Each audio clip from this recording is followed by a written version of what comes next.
మంత్రి పొన్నం ప్రభాకర్పై మరోసారి ఫైర్ అయ్యారు బీఆర్ఎస్ ఎమ్మెల్యే పాడి కౌశిక్ రెడ్డి. ఫ్లైయాష్ వ్యవహారంలో మంత్రి పొన్నం అవినీతికి పాల్పడ్డారని ఆయన ఆరోపించారు. ఫ్లైయాష్ స్కామ్పై మంత్రి పొన్నంకు సవాల్ విసిరిన కౌశిక్ రెడ్డి తెలంగాణ భవన్కు చేరుకున్నారు. ఈ వ్యవహారంపై జూబ్లీహిల్స్ వెంకటేశ్వర స్వామి గుడిలో ప్రమాణం చేద్దామని మంత్రి పొన్నంకు కౌశిక్ రెడ్డి సవాల్ విసిరారు. దీనిలో భాగంగా తెలంగాణ భవన్ నుంచి వెంకటేశ్వర స్వామి గుడికి వెళ్లేందుకు కౌశిక్ రెడ్డి సిద్ధమయ్యారు. తన సవాల్ను స్వీకరించి పొన్నం ప్రమాణం చేయకుంటే కుంభకోణంలో తన పాత్రను ఒప్పుకున్నట్లేనని కౌశిక్ రెడ్డి స్పష్టం చేశారు.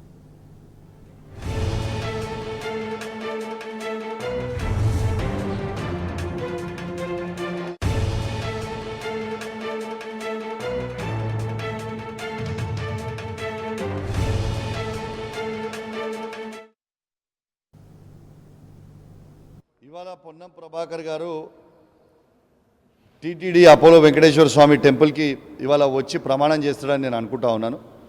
నాకు ఎందుకంటే నేను పూర్తి నిజాయితీ పరుని, నేను మంచోడిని, నేను ఏమీ దీంట్లో నా ఇన్వాల్వ్మెంట్ లేదని చెప్తుండు కాబట్టి ఇవాళ ప్రమాణం చేయాలి. యావత్ తెలంగాణ ప్రజలకి ఇవాళ ఆయనది అవినీతి లేదు అనేది ఆయన చూపించే ప్రయత్నం చేయాలి. ఇవాళ ఆయన ప్రమాణం చేయకపోతే ఆయన దీంట్లో స్కామ్ చేసినట్టే. ఎందుకంటే ఒక ట్రాన్స్పోర్ట్ మినిస్టర్గా ఉండి మీరు చూడొచ్చు, ఈ ఫ్లై యాష్లో ఈ బండ్లు పోతున్నాయి. ఈ బండ్లు పోతున్నప్పుడు ఈ క్వాంటిటీ దగ్గర చూడొచ్చు, మీరు ఎంత క్వాంటిటీ పోతుందో ఇలా రాయరు.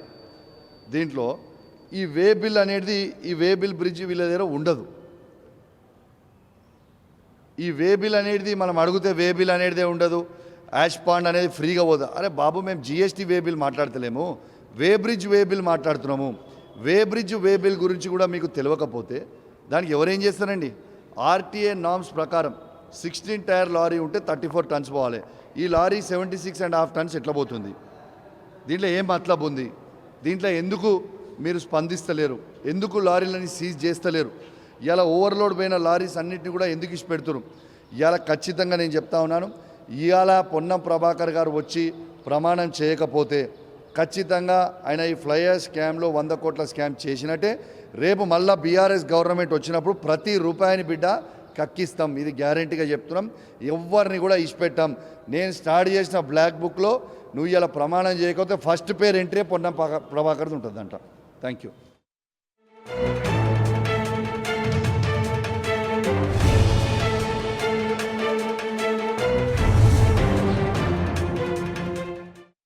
ఇక ఇదే అంశానికి సంబంధించిన పూర్తి డీటెయిల్స్ మా ప్రతినిధి వంశీ అందిస్తారు. వంశీ, చెప్పండి. కొద్దిసేపటి క్రితమే పాడి కౌశిక్ రెడ్డి తెలంగాణ భవన్ కి చేరుకోవడం జరిగింది.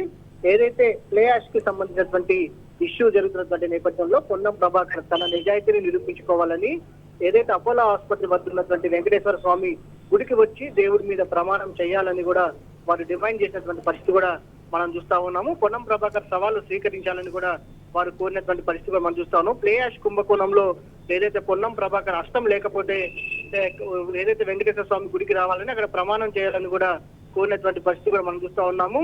ఏదైతే నిన్న జరిగినటువంటి విషయాలు కూడా హనుమాన్ టెంపుల్ కి ఎందుకు రాలేదని కూడా ప్రశ్నించినటువంటి పరిస్థితి కూడా మనం చూస్తా ఉన్నాము. నిన్న హనుమాన్ టెంపుల్ కి రాలేదు కాబట్టి ఈ రోజు హైదరాబాద్ లోనే తేల్చుకుందామని వారు ఏదైతే ఇక్కడికి రావడం జరిగిందని కూడా చెప్తా ఉన్నారు. ఫిలిం నగర్ లో ఉన్నటువంటి వెంకటేశ్వర స్వామి ఆలయానికి వచ్చి ప్రమాణం చేయాలని కూడా వారు కోరినటువంటి పరిస్థితి కూడా చెప్తా ఉన్నారు. ఏదైతే పొన్నం ప్రభాకర్ వారి యొక్క నిజాయితీని నిరూపించుకోవాలని కూడా కోరినటువంటి పరిస్థితి కూడా మనకు కనిపిస్తా ఉంది. ఏదైతే వారు పాడి కౌశిక్ రెడ్డి మెయింటైన్ చేసినటువంటి బ్లాక్ బుక్ లో ఏదైతే మంత్రి పొన్నం ప్రభాకర్ పేరు మొదటిగా ఉంటుందని కూడా వారు హెచ్చరించినటువంటి పరిస్థితి కూడా మనకు కనిపిస్తా ఉంది. మొత్తం మీద ఏదైతే ఈ ప్లేయర్స్ కి సంబంధించి పొన్నం ప్రభాకర్ ఆరోపణల్లో ఏదైతే అవినీతి చేయకపోతే ఖచ్చితంగా ఏదైతే వెంకటేశ్వర స్వామి టెంపుల్ కి వచ్చి దేవుని పైన ప్రమాణం చేయాలని కూడా వారు కోరినటువంటి పరిస్థితి కూడా మనకు కనపడతా ఉంది. ఇప్పటి వరకు కూడా అటు పొన్నం ప్రభాకర్ నుంచి ఎలాంటి స్పందన లేకపోవడంతో ఆయన ఖచ్చితంగా ఈ అవినీతికి పాల్పడ్డారని కూడా బీఆర్ఎస్ ఎమ్మెల్యే పాడి కౌశిక్ రెడ్డి ఆరోపిస్తున్నటువంటి పరిస్థితి మనకు కనిపిస్తా ఉంది. Right Vamshi, thank you.